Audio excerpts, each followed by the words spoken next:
오늘은 성경 해석 6번째입니다. 6번째. 하나님 말씀은 마태복음 28장 20절 말씀입니다. 지금 1번부터 12번까지 갔는데 지금 13번입니다. 성경 해석은 사명입니다. 여기 오늘 본문 마태복음 28장 20절에 내가 너희에게 분부한 모든 것입니다. 여기서 분부한다는 얘기를 그냥 직역으로 하면은 명령한 것입니다.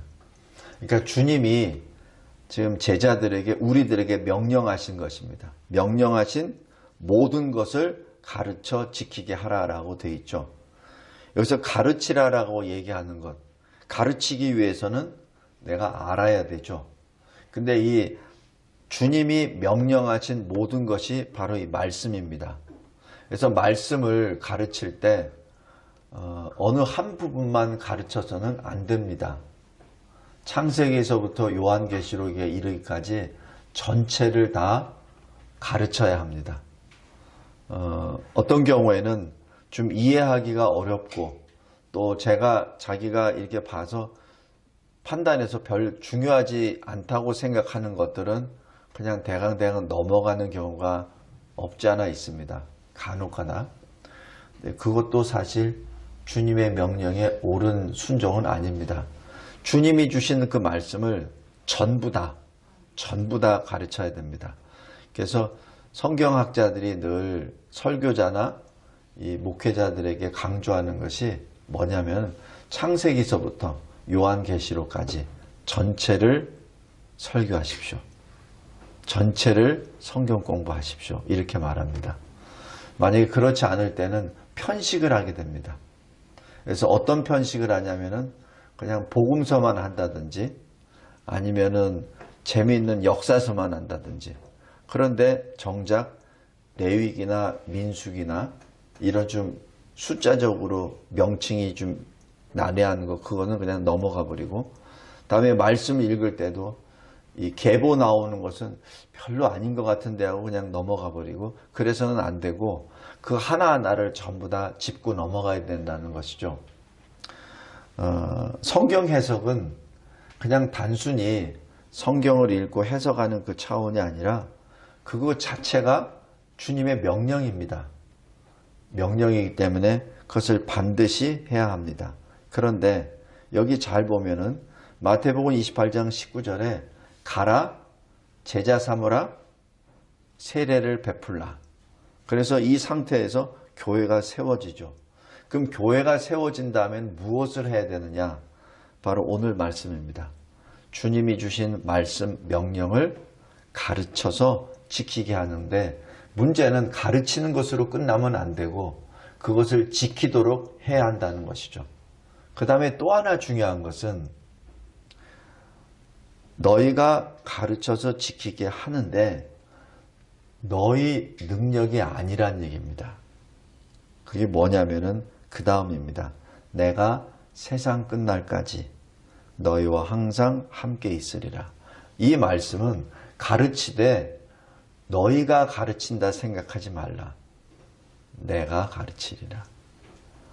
내가 가르치리라. 이것이 출애굽에도 마찬가지 나옵니다. 우리 출애굽 3장 한번 보시기 바랍니다.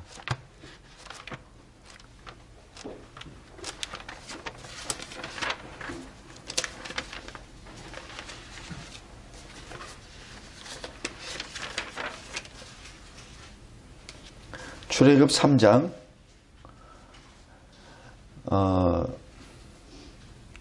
여기 9절에 보면은 이제 가라. 이스라엘 자손의 부르짖음이 내게 달하고 애굽 사람이 그들을 괴롭히는 학대도 내가 보았으니 이제 내가 너를 바로에게 보내어 내 백성 이스라엘 자손을 너에게 애굽에서 인도하여 내게 하리라 이렇게 말씀합니다. 그러니까 모세를 통해서 이스라엘 백성들을 애굽에서 인도해 내겠다고 말씀하신 거예요. 이때 11절에 모세가 내가 누구이기에 바로에게 가며 이스라엘 자손을 애굽에서 인도하여 내리까 내가 누구이기에 그게 가능하겠습니까? 라고 지금 하나님께 지금 부르짖고 있는 것이죠. 이때 하나님이 하신 말씀 12절입니다. 내가 반드시 너와 함께 있으리라. 내가 반드시 너와 함께 있으리라. 또 말씀은 네가 그 백성을 애굽에서 인도하여 낸 후에 너희가 이 산에서 하나님을 섬기리니 이것이 내가 너를 보낸 증거니라 라고 말씀합니다. 여기서 내가 너와 함께 있으리라는 것이 무엇이죠? 이스라엘을 애굽에서 건져내는 것은 모세 네가 아니라 나 여호와라는 뜻입니다. 네가 지금 잘못 생각을 해서 내가 너를 보내고 너를 통해서 지금 애굽에서 이스라엘 백성 내 백성을 지금 이끌어낸다고 하니까 마치 네가 하는 것처럼 생각을 해서 내가 누구에게 그 일을 합니까? 라고 말하는데 그거 아니란 얘기입니다. 내가 너와 함께 하리라 라고 말씀하신 것은 내가 그 일을 하시겠다는 얘기입니다. 그와 동일하게 이 마태복음 28장 20절도 마찬가지입니다. 내가 너에게 분부한 모든 것을 가르쳐 지키게 하라. 너희의 사명이 이것이니라. 그런데 분명한 것은 꼭 잊지 말 것은 그것을 가르치는 자는 너와 동행하는 나 예수니라. 그들이 지키게 하는 것도 마찬가지 너희가 하는 것이 아니라 너희를 보내고 너희와 함께 동행하는 나 그리스도시니라 라는 그 말씀입니다. 다시 성경 해석으로 돌아가면 성경 해석은 그래서 우리가 하는 것이 아닙니다. 내가 하는 것 같으나 실은 내가 하는 게 아닙니다. 여기에 성경에서 사명입니다. 첫 번째 작은 1번입니다. 성경이 교사입니다. 내가 아닙니다. 내가 가르친다고 해서 내가 교사가 아니에요. 성경이 교사입니다. 근데 이 성경을 가르칠 때 어떤 유익이 있어야 됩니까? 교회에 유익이 있어야 됩니다. 교회에 유익이 되지 않을 때는 스톱하십시오. 만약에 이 말씀 연구를 여러분이 많이 했어요. 그래서 나름대로 많이 팠어. 그래서 이제 딱 성도에게 가르치려고 보니까 오히려 성도들에게 혼란만 야기가 되는 경우가 있어요. 마치 이 백화점식으로 어떤 말씀에 대해서 이렇게 해석도 되고 저렇게 해석도 되고 또 요렇게 되고 뭐 이 학자가 이렇게 되고 저 학자가 이렇게 되고 막 얘기를 합니다. 여러분이 열심히 연구를 해서 딱 내놨어요. 근데 받은 성도들은 복잡해요. 그리고 혼란스러워져 버립니다. 이게 무엇인지. 그렇게 될 때는 그는 올바른 성경 해석이 아닙니다. 성경 해석의 마지막 종착점은 교회의 유익이 되어야 됩니다. 이 성경학자들의 그 다음에 이 논문의 목적도 교회의 유익이 되어야 됩니다. 그러지 않고 그냥 자기 자신의 지적 자랑을 요구하거나 자기의 연구 업적을 한다면 그건 아무 소용이 없습니다. 교회의 유익이 되어야 됩니다. 왜? 주님이 하셨거든요. 가르쳐서 지키게 하라. 교회가 지킬 수 있도록 너희가 해석하고 교회가 지킬 수 있는 말씀을 증거하라는 얘기죠. 어려운 것을 만약에 풀었다면 교회가 받아들일 수 있도록 그것을 전하고 교회가 그것을 실천에 옮길 수 있도록 하라는 그 얘기입니다. 그래서 성경 해석은 교회의 유익이 되어야 합니다. 고린도전서 12장, 로마서 12장, 에베소서 4장에 나와 있는 것이 각자의 직분에 대합니다. 어떤 사람은 선지자로, 어떤 사람은 교사로, 어떤 사람은 목사로, 어떤 사람은 사도로 이런 것이 쭉 나와 있는 것이 각자가 받은 달란트에 따라서 각자가 받은 직분을 하는데 그 직분의 마지막 종착역은 교회의 유익이 되어야 됩니다. 왜냐하면 교회의 유익을 위하여 주님이 우리에게 달란트를 주셨고 직분을 주셨기 때문에 그렇습니다. 만약에 성경을 해석하다가 이것은 교회의 유익이 아니라 교회에 혼란을 주겠다는 그런 생각이 딱 들 때는 그 자리에서 스톱하십시오. 더 이상 들어가지 마십시오. 더 이상 들어갔을 때는 혼란이 야기가 돼버리기 때문에 그렇습니다. 그때는 정지하고 그 다음에 더 깊은 통찰과 명철과 해석이 됐을 때 진행하고 그때 대답은 잘 모르겠습니다 하면 됩니다. 그것을 굳이 억지로 풀다가 베드로 사도가 말했던 것처럼 실족을 당해서는 안 됩니다. 자기만 넘어지는 것이 아니라 교회도 넘어지게 하는 그런 것이 되기 때문에 그렇습니다.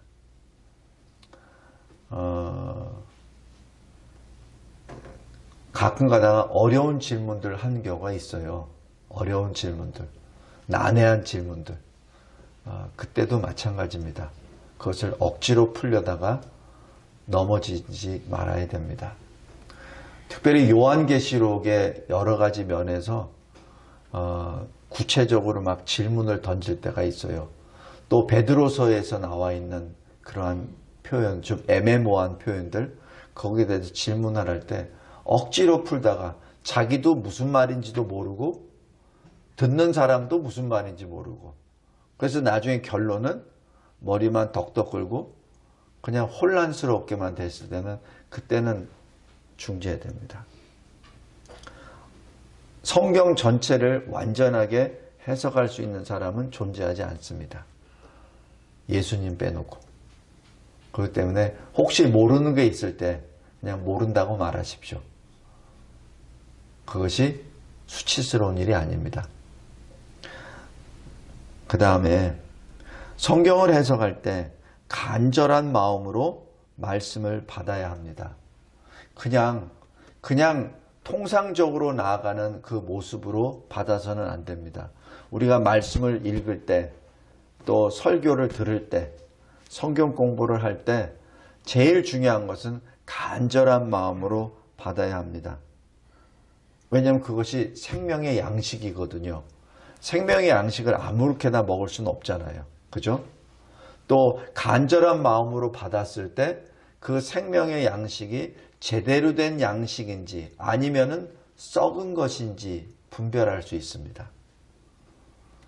이미 부패되어 버렸는데 사람이 이런 사람 저런 사람이 이상하게 막 그 진리를 섞어버려 가지고 그 말씀 자체가 이상하게 해석 변질된 상태에서 만약에 내가 먹으면 내가 설사하겠죠. 내가 식중독이 걸리겠죠. 그래서 간절한 마음으로 그 말씀을 받되 그 말씀이 이러한가를 날마다 검토해야 됩니다. 그것은 말씀을 평가하라는 얘기가 아닙니다.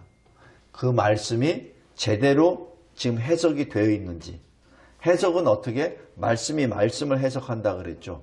그 말씀이 제대로 된 것인지 날마다 상고, 영어로 하면 examine입니다.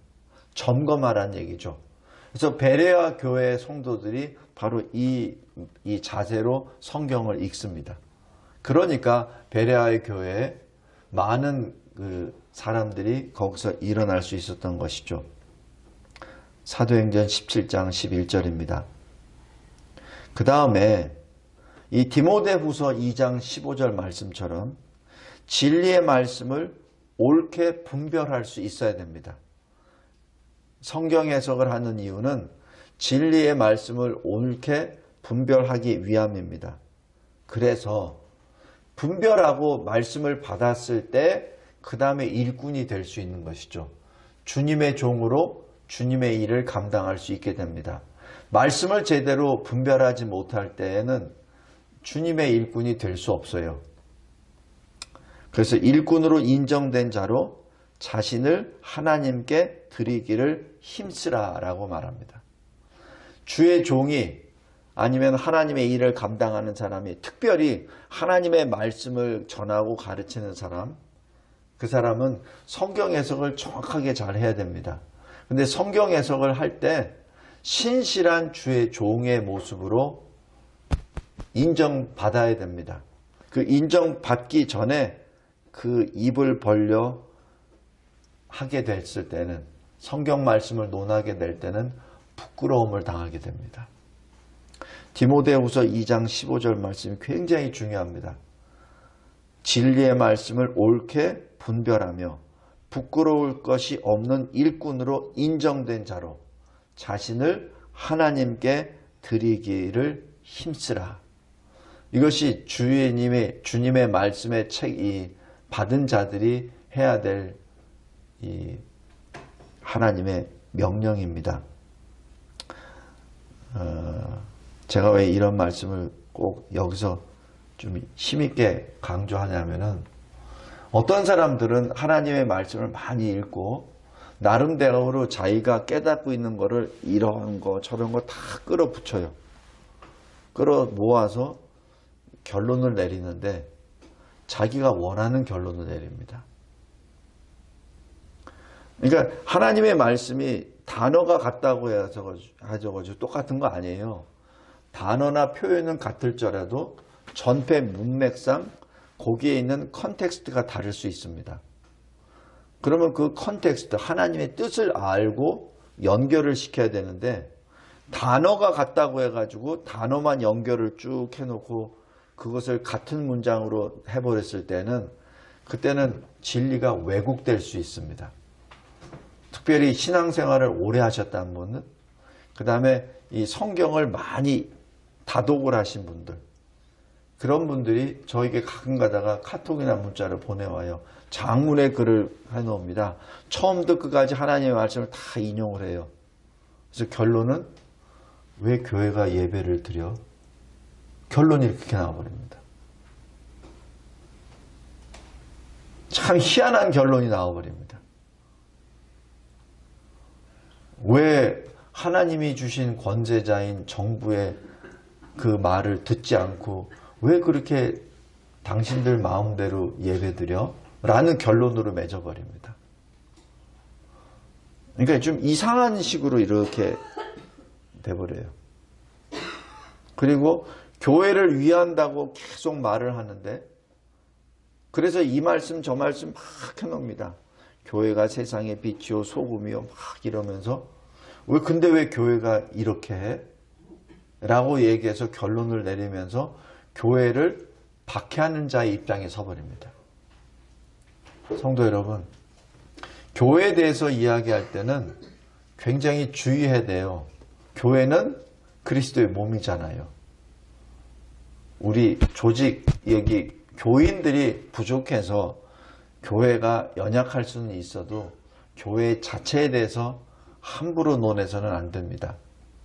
그런데 그냥 여자적으로 다 이렇게 해가지고 그것을 해서 왜 교회가 이렇게 시끄러워? 이렇게 돼버리면 안 된다는 얘기입니다.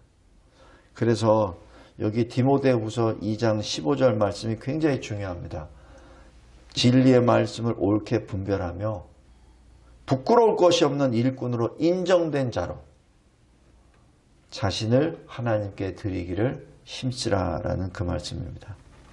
다음, 성경 해석은 사명입니다. 작은 두 번째 2번입니다. 성경 해석은 성경이 하신다고, 성경이 교사라고 했죠. 그런데 그리스도께서 해석해 주십니다. 그래서 성경을 해석하기 위해서는 주님을 만나야 돼요. 주님을 만나야 됩니다. 어느 신학도가 미국에서 이제 공부하면서, 한국에서도 공부를 했고 미국에서도 공부했는데, 이번 이 신학 공부를 통해서 딱 하나를 배웠대요. 그래서 뭐를 배웠냐 그랬더니 그리스도를 발견하는 방법을 배웠습니다. 네, 맞습니다. 그게 신학의 정도입니다. 말씀을 읽고 그것이 구약이 됐던 신약이 되었던 거기서 그리스도를 찾아야 됩니다. 그리스도를 찾아야 그리스도께서 나에게 가르쳐 주신 것을 알 수가 있죠. 그죠? 그리스도를 찾지 못하면, 만나지 못하면, 말씀을 통해서 그리스도를 만나지 못하면 자기가 계속 자기 판단과 평가와 자기 소설을 쓰게 됩니다. 누가복음 24장 25절, 26절, 27절에 엠마오로 가는 두 제자들에게 부활의 주님이 오셔서 무슨 말씀을 해주시죠? 시편과 구약 모든 것에 그리스도에 관한 것에 대하여 설명을 해 주십니다. 그죠? 그래서 주님이 설명해 주십니다. 그래서 말씀을 읽을 때, 성경을 읽을 때 주님이 나에게 설명해 주신다는 그 자체를 말씀을 통해서 깨달아야 합니다. 이를 위해서 마음이 열려야 됩니다. 그래야 성경이 이해가 됩니다. 내가 가지고 있는 어떤 기존에 있는 것, 그것들을 꽁꽁 묶여서 내가 보는 선입관의 그 렌즈로 말씀을 계속 보게 되면은 주님이 아무리 설명을 하려고 하시더라도 그것이 깨지지가 않아요. 그래서 처음에 어떤 마음으로 성경을 보느냐가 굉장히 중요합니다. 일례로 자유주의 신학으로 만약에 성경을 보았던 사람은 아무리 천독, 백독, 만독을 하더라도 그게 깨지지가 않아요. 하나님의 절대 주권하에 이루어지는 하나님의 선택과 하나님의 예정에 의해서 하나님의 놀라우신 구속 역사의 입장으로 보이지가 않아요. 자꾸자꾸 자기가 생각하는 그 사고방식과 논법으로 이성으로 바라보게 됩니다. 주님을 못 만난 거예요. 아, 이분이 주님이시구나. 그거를 만나야 됩니다. 오늘 이 사무엘하 23장에서도 말씀 그거예요. 다윗이 마지막 말씀을 남기는데, 그죠? 성령이 나에게 입에 넣어주셨다라는 그 글 속에서 자유주의 신학자들은 이렇게 해석할 겁니다. 성령의 어떤 은혜를 받아서 다윗이 이렇게 기록했습니다. 그리고 다윗은 참 위대한 사람입니다. 라고 할 겁니다. 근데 그러질 않아요. 왜냐하면 지금 다윗은 자기 말을 하는 게 아니거든요. 그러면 하나님의 절대 주권하에 지금 다윗을 들어서 하나님이 말씀하신다는 것을 부인하게 돼버리고 다윗이 이야기하는 걸로 돼버립니다. 그러면 그 말씀은 다윗의 글이 돼버리죠. 그러나 우리는 그것이 다윗의 글이 아니라 하나님의 글이라는 얘기입니다. 그래서 성경을 보는 눈이 다르다는 얘기예요. 어떤 복음서도 마찬가지예요. 그냥 자유주의 신학자들은 사도가 이렇게 적었어. 거기에 특별한 감명을 받고 어떤 것을 적었어 라고 얘기하죠. 근데 우리는 입장이 그게 아니에요. 성령의 감동함을 받은 사도가 하나님으로부터 받아서 기록한 것입니다 라고 고백하죠. 비록 사도가 썼다 하더라도 그것은 사도가 쓴 것이 아니죠. 아까 창세기 49장에 야곱이 부르짖는 것도 그겁니다. 야곱이 말했어요. 그러나 그 야곱의 말이 아니에요. 하나님의 말씀입니다. 그 보는 시각의 차이입니다. 그게 굉장히 별거 아닌 것 같은데 그것이 엄청나게 큰 차이가 나타납니다. 작은 2번 다시 보겠습니다. 주님이 해석하신 것을 들어야 되고 주님이 마음을 열어서 성경을 이해시켜 주실 때 아멘으로 받아야 합니다. 거기에서 바로 성경이 영생을 줍니다. 성경을 통하여 우리가 영생을 얻게 됩니다. 성경 연구라고 성경 공부라고 하는 그 자체는 지식을 쌓는 것이 아니라 그냥 단순히 우리가 알고 있는 지식을 쌓는 것이 아니라 하나님을 아는 지식을 얻고 그 지식을 통하여 영생을 얻게 되는 것이죠. 바로 거기입니다. 왜냐하면 영생은 믿음으로 말미암아 받잖아요. 구원은. 근데 그 믿음은 어디서 나옵니까? 들음에서 나오는데 무엇을 들었냐고요? 하나님의 말씀을 들음으로. 근데 그 말씀이 하나님의 말씀으로 들어졌을 때 영생이 들어가는 거죠. 그냥 바울 사도의 요한 사도의 말이라고 했을 때는 영생이 안 들어옵니다. 그냥 그랬대 이렇게 돼버리죠. 근데 그 말씀을 하나님으로 말씀으로 받았을 때는 그때는 영생을 얻게 됩니다. 그리고 요한복음 5장 39절 말씀이 그거예요. 이 성경이 바로 예수님에 관하여 증언하는 것이니라 라고 예수님이 하신 말씀입니다. 그래서 예수를 거기서 찾아놔야 돼요. 어떤 것이 예수를 증언하는 것인지 그것을 찾아내어야 합니다. 그것이 성경 해석입니다. 다음 작은 세 번째. 이 이 성경을 해석하고 이해하는 데 있어서, 알게 하는 데 있어서 성령께서 일을 하십니다. 성령께서 일을 하십니다. 여기 요한복음 16장 13절에 모든 진리 가운데로 인도하시어 오직 들은 것을 말하며 장래일을 알려주시어 주의 영광을 나타내시고 라고 말합니다. 아까 우리 창세기 49장 야곱이 그러잖아요. 장차 일어날 일, 너희들에게 일어날 일을 이스라엘로부터 들으라는 얘기죠. 바로 장래에 일어난 일을 누가 말한다고요? 이스라엘이. 그러나 이스라엘은 누구부터 들었어요? 하나님으로부터. 그러니까 지금 이스라엘의 입으로부터 나오는 것을 듣지만은 실은 그것이 하나님의 말씀이라는 것을 의미합니다. 다시 해서 우리가 성경 해석을 할 때 하나님의 말씀을 받아야 된다는 얘기죠. 그것을 인간의 말로 받아서는 아무런 의미가 없다는 것을 말합니다. 성령께서 진리 가운데로 인도하시고 또 성령께서 그것을 말해 주시는데 성령께서도 성령 스스로 말하시는 것이 아니라 하나님 아버지로부터 받은 것, 성자 예수 그리스도로부터 받은 것, 그것을 지금 말하는 것이라고 합니다. 성령 하나님까지도. 그것이 요한복음 16장 13절입니다. 그래서 우리에게 알려주신 것은 장차 일어날 일에 대하여 우리에게 알려주시고 또 이를 통하여 주님의 영광을 나타내신다는 사실입니다.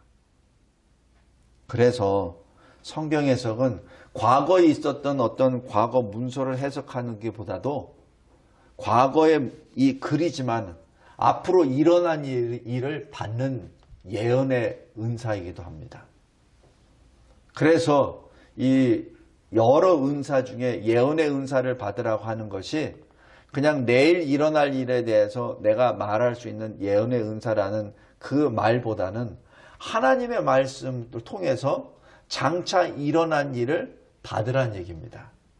그 예언의 은사가 더 가깝습니다. 그래서 1만 마디의 방언을 하는 것보다 한마디의 예언을 하는 것이 더 중요하다라고 얘기하는 것이 바로 그겁니다. 우리가 성경 말씀을 통해서 우리가 장차 일어날 일을 우리가 알 수 있어요. 어떻게? 성령이 우리에게 인도해 주셨을 때. 성령으로 우리가 그 성경을 해석했을 때가 그렇습니다. 이러한 일은 우리 안에서 늘 성령께서 일을 하시기에 하나님의 기쁘신 뜻을 우리가 소원을 두고 우리가 행하게 됩니다. 성도 여러분, 이 굉장히 중요합니다. 빌립보서 2장 12절 13절입니다. 하나님의 뜻을 위하여 우리가 말씀을 가지고 말씀이 나에게 소원이 됩니다. 말씀으로 내가 행하게 되죠. 그것이 말씀 받은 자의 변화입니다. 전에는 내 생각, 내 소원이 나의 모든 것이었어요. 근데 예수님이 가르쳐 주신 그 말씀이 나의 마음에 새겨졌을 때, 앞으로 일어날 일이 나의 마음에 새겨졌을 때는 그것이 나의 소원이 되어버립니다. 다시 얘기해서 그것이 나의 사명이 된다는 얘기죠. 우리 진리와 제자교회도 마찬가지입니다. 그냥 단순히 똑같이 다 같은 말씀을 받았지만은 이 교회가 받은 특별한 사명이 또 다른 것이에요. 성도 여러분, 그것이 성경 해석의 굉장히 중요한 부분입니다.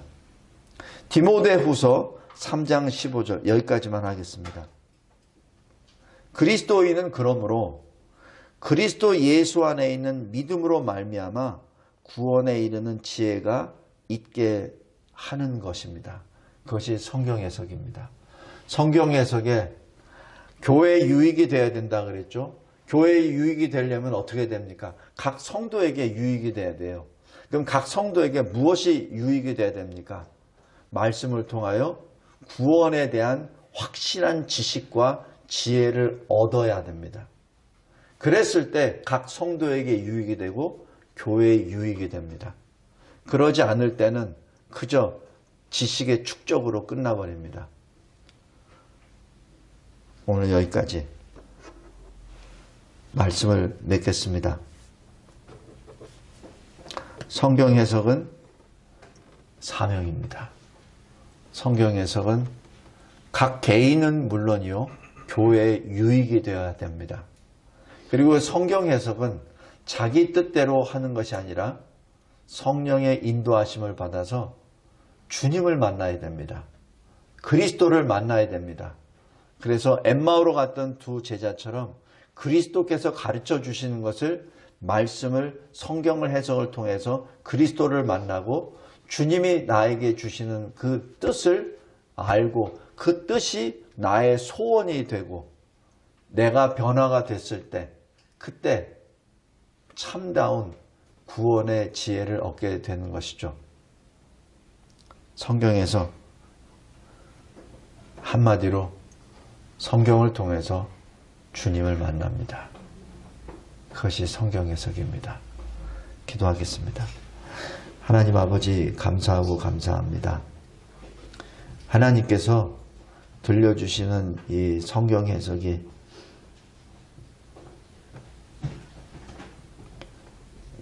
예수님을 만나는 것이라는 그 사실을 알려주심에 감사합니다. 우리가 성경을 읽을 때마다, 성경 말씀을 붙잡고 묵상하고 기도할 때마다 주의 영이 우리에게 기록될 때 그 동일한 감동을 주셔서 주님을 만나게 하옵소서, 주님을 뵙게 하옵소서, 그리고 주님이 우리의 마음을 열어주시고 주님이 가르쳐 주시는 진리를 우리가 받게 하여 주옵소서. 예수 그리스도의 이름으로 기도드렸나이다. 아멘.